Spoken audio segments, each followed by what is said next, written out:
বন্ধুরা আরও একটি নতুন ভিডিওতে সবাইকে স্বাগত জানাই। আজকে আমরা এই ভিডিওতে অঙ্গনওয়াড়ি কর্মী ও সহায়িকা নিয়োগের জন্য খুবই একটি গুরুত্বপূর্ণ অঙ্কের সাজেশন নিয়ে আলোচনা করব। এখানে এই গুরুত্বপূর্ণ কিছু অঙ্ক নিয়ে আজকে আমরা আলোচনা করতে চলেছি, তাই খুবই গুরুত্বপূর্ণ একটি ক্লাস হতে চলেছে তোমাদের জন্য। অবশ্যই শুরু থেকে শেষ পর্যন্ত মনোযোগ সহকারে দেখবে। তো আজকে আমরা প্রথমেই কিছু ত্রিভুজ, বর্গক্ষেত্র ইত্যাদির কিছু ছোট ছোট অঙ্ক নিয়ে আলোচনা করব। এরপরে আমরা পাটিগণিতের কিছু অঙ্ক নিয়ে আলোচনা করব। তো দেখো, প্রথম প্রশ্নটি কি রয়েছে, যে চতুর্ভুজের চারটি বাহু ও চারটি কোণ পরস্পর সমান হয় তাকে কি বলে? যে চতুর্ভুজের চারটি বাহু ও চারটি কোণ পরস্পর সমান হয় তাকে কি বলে? রম্বস, আয়তক্ষেত্র, বর্গক্ষেত্র কোনোটিই নয়। তাহলে কোন অপশনটি সঠিক হবে? অবশ্যই তোমরা জানো এখানে অপশন গ বর্গক্ষেত্র হবে সঠিক উত্তর। যে চতুর্ভুজের চারটি বাহু এবং চারটি কোণ পরস্পর কী হয়? সমান হয়, তাকে আমরা বলবো বর্গক্ষেত্র। চারটি বাহুই সমান হবে এবং চারটি কোণই সমান হবে, তাকে আমরা বলবো বর্গক্ষেত্র। তাহলে অপশন গ হবে সঠিক উত্তর। পরের অঙ্কটি চলো দেখে নিই কী রয়েছে। এবারের অঙ্কটি কি রয়েছে, ত্রিভুজের তিনটি কোণের সমষ্টি কত? ত্রিভুজের তিনটি কোণের সমষ্টি অর্থাৎ যোগফল। ত্রিভুজের তিনটি কোণ থাকে, আমরা সবাই জানি। এই তিনটি কোণের সমষ্টি কত হবে? 150 ডিগ্রি, 200 ডিগ্রি, 180 ডিগ্রি, 100 ডিগ্রি। তাহলে কোন অপশনটি এখানে সঠিক হবে? এখানে বন্ধুরা অপশন গ 180 ডিগ্রি হবে সঠিক উত্তর। ত্রিভুজের তিনটি কোণ আমরা যদি যোগ করি তাহলে তিনটি কোণের যোগফল হবে 180 ডিগ্রি। তাহলে অপশন গ হবে এখানে সঠিক উত্তর। অবশ্যই মনে রাখবে ত্রিভুজের তিনটি কোণের সমষ্টি 180 ডিগ্রি। পরের অঙ্কটি দেখো। এবারের প্রশ্নটি দেখো কি রয়েছে, একটি ত্রিভুজের দুটি কোণের মান যথাক্রমে 40 ডিগ্রি ও 50 ডিগ্রি হলে আরেকটি কোণের মান কত হবে? একটি ত্রিভুজের দুটি কোণের মান দেওয়া আছে, একটি হচ্ছে 40 ডিগ্রি আরেকটি হচ্ছে 50 ডিগ্রি।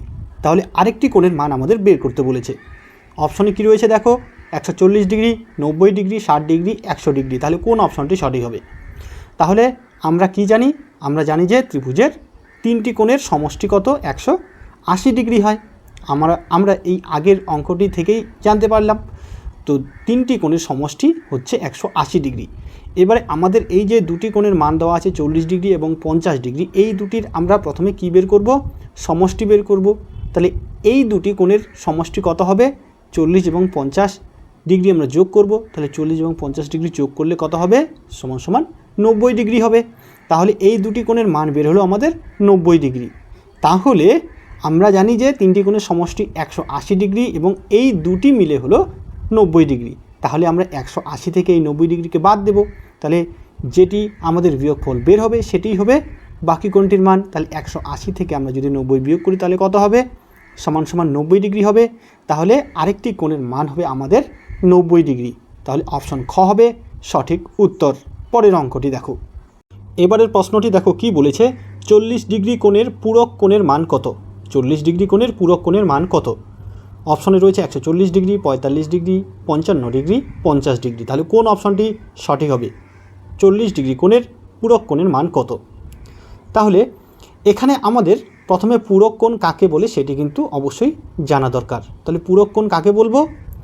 যখন দুটি কোণের সমষ্টি বা যোগফল হবে 90 ডিগ্রি, তখন আমরা একটি কোণকে আরেকটির পূরক কোণ বলবো।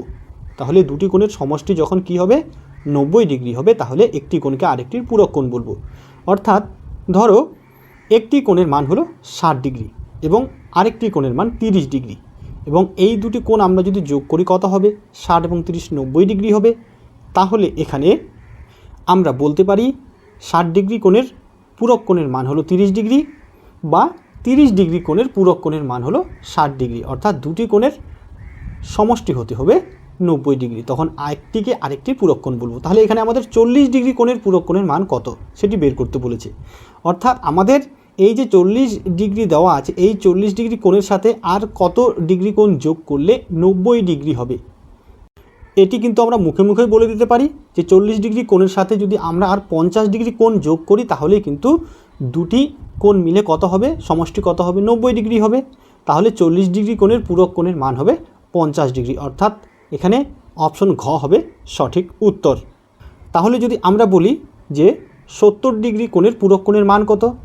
অর্থাৎ 70 ডিগ্রি কোণের সাথে আর কত ডিগ্রি কোণ যোগ করলে 90 ডিগ্রি হবে? তাহলে 70 ডিগ্রির সাথে আমরা যদি 20 ডিগ্রি কোণ যোগ করি তাহলেই হবে 90 ডিগ্রি। তাহলে 70 ডিগ্রি কোণের পূরক কোণের মান হবে 20 ডিগ্রি। ঠিক আছে, এভাবে খুব সহজেই তোমরা এই অঙ্কগুলি আসলে করতে পারবে। পরের অঙ্কটি দেখো কি রয়েছে। এবারের প্রশ্নটি কি বলেছে দেখো, 80 ডিগ্রি কোণের সম্পূরক কোণের মান কত?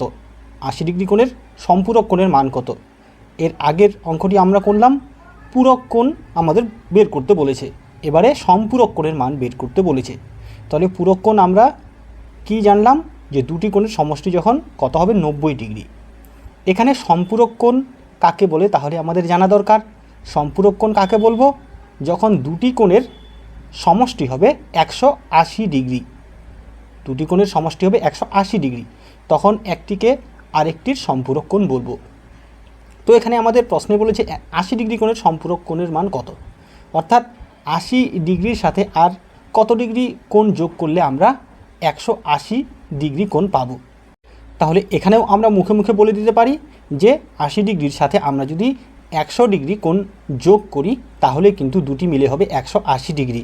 তাই 80 ডিগ্রি কোণের সম্পূরক কোণের মান হবে 100 ডিগ্রি। অপশন যে ঘ রয়েছে সেটি হবে সঠিক উত্তর। এখানে আমরা আরেকটি উপায়ে করতে পারবো, যেহেতু দুটি কোণের সমষ্টি 180 ডিগ্রি হলে একটিকে আরেকটির সম্পূরক কোণ বলে, তাহলে যে কোণটির মান দেওয়া থাকবে সেটিকে আমরা কি করব, 180 ডিগ্রির থেকে বিয়োগ করে দেব। তাহলে এখানে যদি 180 ডিগ্রির থেকে আমরা 80 ডিগ্রি বিয়োগ করি তাহলে কত থাকছে, 100 ডিগ্রি, অর্থাৎ 100 ডিগ্রি হবে আমাদের উত্তর। যদি অপশন থাকে তাহলে আমরা মুখে মুখেই এখানে উত্তর বের করতে পারবো, আর যদি বিস্তারিতভাবে করতে বলে তাহলে কিন্তু আমরা 180 ডিগ্রি থেকে 80 ডিগ্রি বিয়োগ করব, অর্থাৎ কত হবে, 100 ডিগ্রি। 80 ডিগ্রি কোণের সম্পূরক কোণের মান হবে 100 ডিগ্রি, তখন কিন্তু এইভাবে করতে হবে।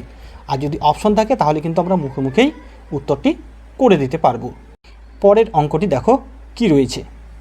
এবারের প্রশ্নটি দেখো, নিচের কোণটিতে বৃত্তাকার অংশ রয়েছে, নিচের কোণটিতে বৃত্তাকার অংশ রয়েছে, প্রিজম, শঙ্কু, পিরামিড, ঘনক। তাহলে কোন অপশনটি সঠিক হবে? নিচের কোণটিতে বৃত্তাকার অংশ রয়েছে।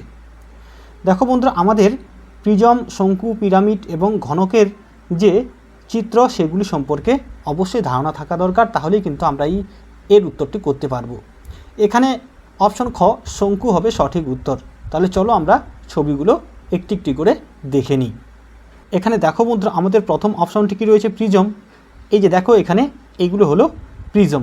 তাহলে এখানে এই যে প্রিজমের চিত্রটিতে আমরা কিন্তু কোনো বৃত্তাকার অংশ খুঁজে পাচ্ছি না।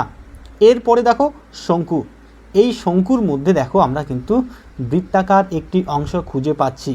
অর্থাৎ তোমরা যদি উদাহরণ হিসেবে দেখো, কলার মোচার যে অগ্রভাগ যদি আমরা কেটে নিই তাহলে কিন্তু ঠিক এরকম শেপ আসে।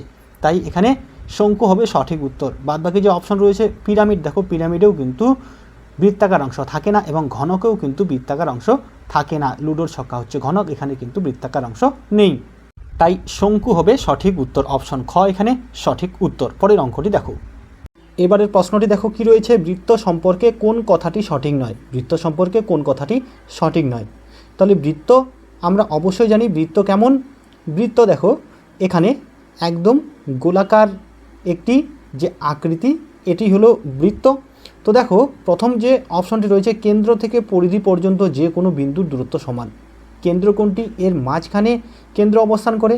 এই কেন্দ্র থেকে পরিধি, অর্থাৎ এই কেন্দ্র থেকে আমরা যদি এইদিকে একটি বিন্দু যোগ করি এবং এখান থেকে যদি আমরা এদিকে যোগ করি, এদের দূরত্ব কিন্তু সমান হয়। তাহলে কেন্দ্র থেকে পরিধি পর্যন্ত যে কোনো বিন্দুর দূরত্ব কিন্তু সমান হয়, তাহলে এটি কিন্তু সঠিক। এরপর একটিই কেন্দ্র থাকে, বৃত্তের কিন্তু একটিই কেন্দ্র থাকে, এটিও কিন্তু সঠিক। এরপরে 3 নম্বর দেখো কি রয়েছে, ব্যাসের উপরে বৃত্তের কেন্দ্র অবস্থান করে না। ব্যাসের উপরে বৃত্তের কেন্দ্র অবস্থান করে না, এটি হলো কেন্দ্র। এই কেন্দ্রকে ভেদ করে যখন বৃত্তের পরিধির এক পাশ থেকে আরেক পাশে যে সরলরেখা অঙ্কন করা হয় তখন কিন্তু তাকে ব্যাস বলে। তাহলে নিশ্চয়ই ব্যাসের উপরে বৃত্তের কেন্দ্র অবস্থান করছে, তাহলে এখানে বলেছে ব্যাসের উপরে বৃত্তের কেন্দ্র অবস্থান করে না, তাহলে কিন্তু এটি সঠিক কথা নয়। এরপরে দেখো ব্যাসের মান ব্যাসার্ধের চেয়ে বেশি। ব্যাসের মান ব্যাসার্ধের চেয়ে বেশি, এটি কিন্তু সঠিক, কারণ ব্যাসের অর্ধেক হচ্ছে ব্যাসার্ধ, তাই ব্যাসের মান ব্যাসার্ধের চেয়ে বেশি হবে। তাহলে ক, খ এবং ঘ এই 3টি অপশন সঠিক, অপশন গ সঠিক নয়। অপশন গ হবে এখানে সঠিক উত্তর। এবারের প্রশ্নটি দেখো কি রয়েছে, 1 থেকে 50 পর্যন্ত কয়টি পূর্ণবর্গ সংখ্যা রয়েছে? 1 থেকে 50 পর্যন্ত কয়টি পূর্ণবর্গ সংখ্যা রয়েছে? 5টি, 6টি, 4টি, 4টি নয় 8টি, 4টি। তাহলে কয়টি পূর্ণবর্গ সংখ্যা রয়েছে 1 থেকে 50 পর্যন্ত? তাহলে বন্ধুরা পূর্ণবর্গ সংখ্যা কাকে বলে? কোনো সংখ্যাকে সেই সংখ্যা দিয়েই গুণ করে যে গুণফল আমরা পাই সেই গুণফলটিকে বলা হয় পূর্ণবর্গ সংখ্যা। ঠিক আছে, তো দেখো আমরা 1 থেকে 50 পর্যন্ত এরকম কয়টি পূর্ণবর্গ সংখ্যা পাবো। তো দেখো প্রথমেই আমরা 2 দুগুণা 4, এই 4 হচ্ছে পূর্ণবর্গ সংখ্যা। কেন? কারণ 2 দিয়ে যদি আমরা 2কে গুণ করি তাহলে কত হচ্ছে? 4 হচ্ছে। ঠিক আছে, 4 একটি পূর্ণবর্গ সংখ্যা। 1 দিয়ে 1 গুণ করলে 1 পাওয়া যায়, কিন্তু 1 পূর্ণবর্গ সংখ্যা নয়। ঠিক আছে, তাহলে 2 দুগুণা 4, 4 হচ্ছে পূর্ণবর্গ সংখ্যা। এরপরে দেখো 9 একটি পূর্ণবর্গ সংখ্যা, 3 3 9। এরপরে দেখো 16, 4 4 16। এরপরে দেখো 5 5 25 একটি পূর্ণবর্গ সংখ্যা। এরপরে 6 6 36 একটি পূর্ণবর্গ সংখ্যা এবং 7 7 49 একটি পূর্ণবর্গ সংখ্যা। তাহলে দেখো এখানে আমরা 1 2 3 4 5 6 6টি পূর্ণবর্গ সংখ্যা পেলাম। 4 9 16 25 36 এবং 49। তাহলে এখানে আমাদের অপশন খ হবে সঠিক উত্তর। 1 থেকে 50 পর্যন্ত মোট 6টি পূর্ণবর্গ সংখ্যা রয়েছে। পরের অঙ্কটি দেখো কি রয়েছে। এবারের প্রশ্নটি কি রয়েছে দেখো, 7-এর গুণিতক সংখ্যা কোনটি? 7-এর গুণিতক সংখ্যা কোনটি? 56, 44, 52, 16। কোন অপশনটি এখানে সঠিক হবে? 7-এর গুণিতক সংখ্যা কোনটি? তাহলে আমরা গুণিতক সংখ্যা কাকে বলবো? এখানে 7-এর গুণিতক সংখ্যা বের করতে বলেছে, অর্থাৎ এখানে 7-এর ঘরের নামতা পড়ে যে সংখ্যাগুলি পাবো সেগুলি হলো 7-এর গুণিতক সংখ্যা। অর্থাৎ 7 একে 7, 7 দুগুণে 14, 3 7 21, এই যে 14 21। এরপরে 4 7 28, এই যে 28। আমরা এগুলি কি 7-এর ঘরের নামতা পড়ে পাই, তাই 7-এর ঘরের নামতা পড়ে যে সংখ্যাগুলি পাবো সেগুলি হবে গুণিতক সংখ্যা। তো এখানে দেখো 56, 44, 52 এবং 16। এর মধ্যে আমরা বন্ধুরা অপশন ক 56 যে সংখ্যাটি রয়েছে এটি আমরা 7-এর ঘরে নামতা পড়ে পাবো, 7 8 56। বাকি যে 44, 52, 16 এগুলি কিন্তু পাবো না, তাই 56 হবে এখানে সঠিক উত্তর। এই অঙ্কটি কি বলেছে দেখো, দুটি নল যথাক্রমে 20 মিনিট ও 30 মিনিটে একটি ট্যাঙ্ক ভর্তি করা যায়। দুটি নল দিয়ে যথাক্রমে 20 মিনিট ও 30 মিনিটে একটি ট্যাঙ্ক ভর্তি করা যায়। অর্থাৎ একটি নল দিয়ে 20 মিনিটে ভর্তি করা যায় আর একটি নল দিয়ে 30 মিনিটে ভর্তি করা যায়। তাহলে দুটি নল দিয়ে যদি একসাথে জল ভরানো যায় তাহলে ট্যাঙ্কটি ভর্তি করতে কত সময় লাগবে? তাহলে আগের অঙ্কটির মতোই কিন্তু আমরা করব, আগের পদ্ধতি প্রয়োগ করব। এখানে দেখো আমরা কি করব, 20-র সাথে 30 প্রথমে গুণ করব এবং নিচে 20 এবং 30 কী করব, যোগ করব। ঠিক আছে, আবার দেখো ভালো করে, আগের অঙ্কটি কি বলেছে, ক একটি কাজ এতদিনে করে, খ একটি কাজ এতদিনে করে, দুজনে মিলে কত দিনে করবে। ঠিক এখানে দেখো আমাদের এখানে একটি নল দিয়ে 20 মিনিটে ভর্তি করা যায়, আরেকটি নল দিয়ে 30 মিনিটে ভর্তি করা যায়। দুটি নল দিয়ে একসাথে যদি জল ভরানো যায় তাহলে কতক্ষণে ভর্তি হবে। ঠিক আছে, অর্থাৎ এখানে কিন্তু একই পদ্ধতি প্রয়োগ করে আমরা অঙ্কটি করব। তাহলে 20 গুণ 30 কত হবে বন্ধুরা? এখানে গুণ করলে 600 হবে, এবং এখানে যদি নিচে আমরা যোগ করি 20 এবং 30 কত হবে?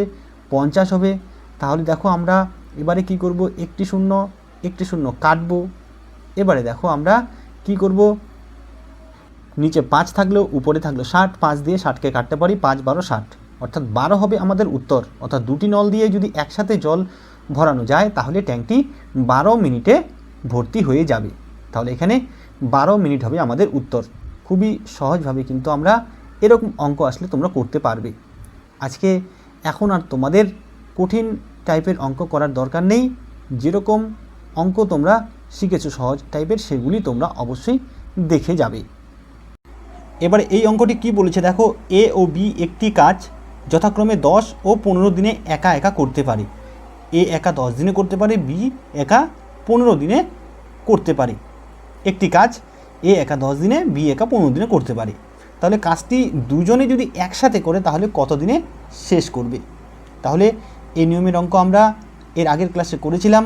যদি কোনো কাজ এ একা এত দিনে, বি একা এত দিনে করে তাহলে দুজনে একসাথে করলে কত দিনে শেষ করবে? খুবই সহজ পদ্ধতিতে আমরা করব। কিভাবে দেখো, যে দুটি সংখ্যা দেওয়া থাকবে সেটির আমরা প্রথমে কি করব, গুণ করব, এবং নিচে দাগ কেটে আমরা কি করব, সেই সংখ্যা দুটির যোগফল করব। তো দেখো কি হবে তাহলে, 10 গুণ 15 বাই 10 যোগ 15। তাহলে কি হচ্ছে, 10 এবং 15 প্রথমে গুণ করলে 150 হচ্ছে, এবং 10 এবং 15 যদি আমরা যোগ করি নিচে কত হচ্ছে, 25 হচ্ছে। এবারে 25 দিয়ে কিন্তু আমরা এই 150কে কাটতে পারি। আমরা যদি 6 দিয়ে কাটি তাহলে কিন্তু 6 25 150 হচ্ছে। তাহলে উত্তর হচ্ছে আমাদের 6। অর্থাৎ এ ও বি দুজনে একসাথে করলে কাজটি 6 দিনে শেষ করতে পারবি। তাহলে খুব সহজেই কিন্তু আমরা এই অঙ্কগুলি করব। পরের অঙ্কটি দেখো। এবারের অঙ্কটি কি বলেছে দেখো, একটি গ্রামে 1600 জন লোক বাস করে, শিক্ষিতের হার 55% হলে ওই গ্রামের নিরক্ষর লোকের সংখ্যা কতজন? একটি গ্রামে 1600 জন লোক বাস করে, সেখানে শিক্ষিতের হার হচ্ছে 55%, অর্থাৎ 100 জন যদি লোক হয় সেখানে 55% হচ্ছে শিক্ষিত, অর্থাৎ 55 জন হচ্ছে শিক্ষিত। আমাদের বের করতে বলেছে যে ওই গ্রামের নিরক্ষর লোকের সংখ্যা কতজন। তাহলে আমরা আগে ওই যে গ্রামে 1600 জন লোক বাস করে তার মধ্যে শিক্ষিত লোকের সংখ্যা কত সেটি আগে বের করব। তাহলে এখানে 55% শিক্ষিত, অর্থাৎ 100 জনে 55 জন শিক্ষিত। তাহলে আমরা 1600 জনে কতজন শিক্ষিত সেটি বের করতে পারবো। তো দেখো 55% অর্থাৎ 55/100, 100 জনের মধ্যে 55 জন শিক্ষিত, তাহলে 55/100। ঠিক আছে, কিন্তু আমাদের 1600 জন লোকের মধ্যে কতজন শিক্ষিত সেটি বের করতে হবে, তাই এখানে আমরা 1600 দিয়ে গুণ করব। তাহলে 100 জনে আমাদের শিক্ষিত 55 জন, তাহলে 1600 জনে কত, তাহলে এখান থেকে কিন্তু বের হয়ে যাবে। এবারে আমরা কি করব দেখো, কাটাকাটি করব। এখানে দেখো 100-র 2টি শূন্য এবং এখানে দেখো আমাদের 1600-র 2টি শূন্য কেটে দেব। ঠিক আছে, এবারে আমরা 55 এবং 16 গুণ করব। নিচে কোনো সংখ্যা নেই, তাহলে উপরে 55 এবং 16 রয়েছে, 55 এবং 16 আমরা গুণ করব। তাহলে গুণফল কত হয় দেখো, এখানে গুণফল হবে 880, অর্থাৎ আমাদের ওই গ্রামে 1600 জন লোকের মধ্যে 880 জন শিক্ষিত। তাহলে এই 1600 থেকে আমরা 880 জন শিক্ষিত বাদ দেব, তাহলে বাদ বাকি আমাদের থাকবে নিরক্ষর লোকের সংখ্যা। তাহলে অতএব ওই গ্রামের নিরক্ষর লোকের সংখ্যা কতজন দেখো, আমরা 1600 থেকে 880 বাদ দেব। তাহলে 1600 বিয়োগ 880 সমান সমান কত হয় দেখো, এখানে 1600 থেকে যদি 880 বাদ দিই তাহলে হবে 720, অর্থাৎ 720 জন হবে নিরক্ষর লোকের সংখ্যা। পরের অঙ্কটি কি রয়েছে চলো দেখে নিই। এবারে এই অঙ্কটি কি বলেছে দেখো, একটি শিবিরে 200 জন লোকের 9 দিনের খাবার মজুদ ছিল। 200 জন লোকের 9 দিনের খাবার মজুদ ছিল। 3 দিন পর 50 জন অন্যত্র চলে গেল। তাহলে অবশিষ্ট যে খাদ্য ছিল বাকি লোকের কতদিন চলবে? তাহলে এখানে আমাদের 200 জন লোকের জন্য 9 দিনের খাবার মজুদ ছিল এবং 3 দিন পর 50 জন অন্য জায়গায় চলে গেল। এখানে দেখো আমাদের 3 দিন পর 50 জন চলে গেল, অর্থাৎ এই যে 3 দিন নিশ্চয়ই এই 200 জন লোক খাওয়া দাওয়া করেছিল। তাহলে এখানে কি করব দেখো, আমরা এটি ত্রৈরাশিক পদ্ধতির মাধ্যমে করব। তাহলে এখানে আমরা একদিকে লিখব লোক, একদিকে লিখব দিন। ঠিক আছে, তাহলে আমাদের দেখো এখানে 200 জন লোকের 9 দিনের খাবার মজুদ ছিল এবং 3 দিন পর 50 জন অন্য জায়গায় চলে যায়। এবারে এখানে একটু ভালো করে তোমরা বুঝবে, এই যে 200 জন লোক 9 দিনের খাবার মজুদ ছিল, 3 দিন তারা খাবার খেয়েছিল, অর্থাৎ আর কয় দিনের খাবার বাকি ছিল? আর 6 দিনের খাবার বাকি ছিল। অর্থাৎ ওই 200 জন লোকই যদি খেত তাহলে কিন্তু আর 6 দিন চলতো বাকি খাবার। তো দেখো এখানে আমরা এই জন্যই কী করব, আমরা এখানে লিখব 200 জন এবং এখানে দিনের নিচে লিখব 9 থেকে 3 দিন বাদ দিব, যেহেতু 3 দিন আমাদের খাওয়া হয়ে গেছে, তাহলে 9 থেকে 3 বাদ দিব, এখানে হবে 6। ঠিক আছে, তাহলে 200 জন লোকের 6 দিনের খাবার মজুদ ছিল। এখানে যেহেতু 3 দিন চলে গেছে তাহলে 6 দিনের খাবার মজুদ ছিল। যদি 200 জনই খেত তাহলে 6 দিনে তারা খেতে পারত। কিন্তু এখানে এবারে নিচের লাইনে কি করব দেখো, আমাদের এখানে লোকের নিচে কত লিখব দেখো, আমাদের আগে ছিল 200 জন, এখন 50 জন চলে গেল, এখন কত হলো? তাহলে 150 জন হলো। ঠিক আছে, তাহলে এই যে 200 থেকে 50 বাদ দিলাম, কত হলো? 150। এই 150 জন লোকের এখানে বাকি খাবার কতদিন চলতো সেটি আমাদের বের করতে হবে।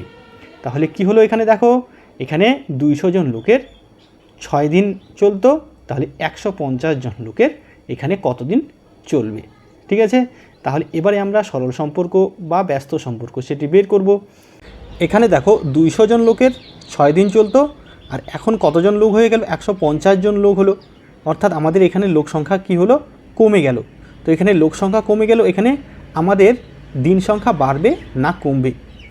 যখন আমাদের লোক সংখ্যা এখানে কমে যাবে তখন কিন্তু এখানে দিন সংখ্যা বেড়ে যাবে, অর্থাৎ এখানে কম লোক যেহেতু খাবারটি খাবে তাহলে এখানে কিন্তু বেশি দিন চলবে সেই খাবার। তাই এখানে কি হবে, একদিকে এখানে কমে গেল এবং এদিকে কিন্তু বেড়ে গেল। তাহলে একদিকে কমে গেলে আরেকদিকে বেড়ে গেলে কি হবে, সেটি হবে ব্যস্ত সম্পর্ক। এবং ব্যস্ত সম্পর্ক হলে কিন্তু সংখ্যাগুলো একইভাবে থাকবে, অর্থাৎ এই যে 200 উপরে রয়েছে 150 নিচে রয়েছে একইভাবে থাকবে। অর্থাৎ কী হবে, 200/150 গুণ দিয়ে আমরা এই 6 লিখব। এবারে কাটাকাটি করব। দেখো 1 0 1 0 আমরা কেটে দেব। এবারে 15কে আমরা 5 দিয়ে কাটবো, 5 3 15 এবং এই 20কেও কাটবো 5 দিয়ে, 5 4 20। এবারে আবার 3 দিয়ে 6কে কাটবো, 3 2 6। তাহলে নিচে কোনো সংখ্যা থাকলো না, উপরে কী থাকলো 4 এবং 2, অর্থাৎ 4 এবং 2 গুণ করবো, 4 2 কত হবে 8 হবে। অর্থাৎ অবশিষ্ট খাদ্য 150 জন লোকের 8 দিন চলবে। আমাদের উত্তর হবে 8 দিন। পরের অঙ্কটি দেখো কি রয়েছে। এবারের অঙ্কটি কি বলেছে দেখো, কোন ক্ষুদ্রতম সংখ্যাকে 20 30 40 ও 60 দ্বারা ভাগ করলে প্রতি ক্ষেত্রে 1 ভাগশেষ থাকবে। তাহলে কোন ক্ষুদ্রতম সংখ্যাকে 20 30 40 ও 60 দ্বারা ভাগ করলে প্রতি ক্ষেত্রে 1 ভাগশেষ থাকবে। তাহলে এরকম যদি অঙ্ক থাকে, দেখো ক্ষুদ্রতম সংখ্যা এরকম যদি শব্দ থাকে, আমরা কি করব, যে সংখ্যাগুলো দেওয়া থাকবে সেগুলি আমরা প্রথমে লসাগু বের করব। তাহলে এখানে দেখো আমরা প্রথমে 20 30 40 ও 60-এর লসাগু করব। দেখো 20 30 40 এবং 60 এই সংখ্যাটি আমরা লিখলাম, এবারে দাগ কাটব। এবারে এটিকে আমরা দেখো কি করতে পারি, যেহেতু প্রত্যেকটি সংখ্যার শেষে 0 রয়েছে তাই আমরা 10 দিয়ে কিন্তু ভাগ করতে পারবো। তাহলে 10 দিয়ে আমরা কি করব, 10 2 20, 3 10 30, 4 10 40, 6 10 60। ঠিক আছে, এবার দেখো আমরা 2 দিয়ে এটাকে এই যে সংখ্যাগুলি রয়েছে 2 3 4 6, 2 দিয়ে আমরা বিভাজ্য করব। তো দেখো 2 1কে 2, এবারে দেখো 3কে কিন্তু যায় না, তাহলে আমরা এই 3 3ই রাখবো। এবার দেখো 4 যাবে, 2 2 4 এবং 6কে যাবে 3 2 6। তাহলে কি হলো 1 3 2 6। এখানে কিন্তু 4টি সংখ্যা রয়েছে, 4টির মধ্যে 3টি সংখ্যাকে 2 দিয়ে আমরা ভাগ করতে পারছি, তাই আমরা 2 দিয়ে ভাগ করব। এবারে দেখো এখানে 1 3 2 3, তাহলে আমাদের এখানে দেখো 4টে সংখ্যার মধ্যে 3 2 বার আছে। ঠিক আছে, তাহলে এই দুটি সংখ্যাকে 3 দিয়ে ভাগ করা যায়, তাহলে আমরা 3 দিয়ে ভাগ করব। দেখো যেহেতু এখানে 1 রয়েছে এখানে একই থাকবে। এবারে 3 1কে 3 এখানে করব। এবারে যেহেতু 2 আছে 3 দিয়ে 2কে যায় না, এখানে কিন্তু আমরা 2ই রাখবো। এবারে এই 3কে আমরা 3 1কে 3 করব। এবারে 4টি সংখ্যার মধ্যে যদি 2টি বা 3টি সংখ্যা বিভাজ্য হয় তাহলে কিন্তু আমরা অবশ্যই করব। এবারে কি হলো, নিচে 1 1 2 এবং 1, তাহলে আর কিন্তু আমরা করতে পারবো না। এবারে আমরা এই বাইরের সংখ্যাগুলির গুণফল বের করব, সেটি হবে লসাগু। তাহলে দেখো কী কী সংখ্যা রয়েছে, তাহলে 10 রয়েছে, অর্থাৎ 10 গুণ 2 রয়েছে, 2 গুণ করব। এরপর দেখো 3 রয়েছে, তাহলে 3 গুণ করব। এবারে দেখো এই 1 সংখ্যাগুলিকে কিন্তু আমরা ধরবো না, কারণ কোনো সংখ্যাকে 1 দিয়ে গুণ করলে সেই সংখ্যাটি হয়, তাই আমরা 1 ধরবো না। এবার দেখো এখানে 2 রয়েছে, তাহলে এখানে 2 আমরা গুণ করব। তাহলে 10 গুণ 2 গুণ 3 গুণ 2, তাহলে কত হচ্ছে দেখো 10 2 20, 3 20 60, 60 2 120, তাহলে 120 হচ্ছে আমাদের লসাগু। এবারে দেখো আমাদের কি বলেছে, যে কোন ক্ষুদ্রতম সংখ্যাকে এত দ্বারা ভাগ করলে প্রতি ক্ষেত্রে 1 ভাগশেষ থাকবে। তাহলে যেহেতু 1 ভাগশেষ থাকবে অর্থাৎ 1 বেশি হবে, তাহলে আমরা এই যে লসাগুর সাথে এই 1 কী করব, যোগ করব, অর্থাৎ আমাদের সংখ্যাটি হবে 121। তাহলে 121 সংখ্যাটিকে 20 30 40 ও 60 দ্বারা যদি আমরা ভাগ করি তাহলে প্রতি ক্ষেত্রে কিন্তু 1 ভাগশেষ থাকবে। তাহলে বন্ধুরা আজকে আমরা গুরুত্বপূর্ণ কিছু অঙ্ক নিয়ে আলোচনা করলাম, আশা করি তোমাদের উপকারে আসবে। যদি ভালো লাগে অবশ্যই লাইক কমেন্ট ও শেয়ার করবে। আজকে এ পর্যন্তই, ধন্যবাদ।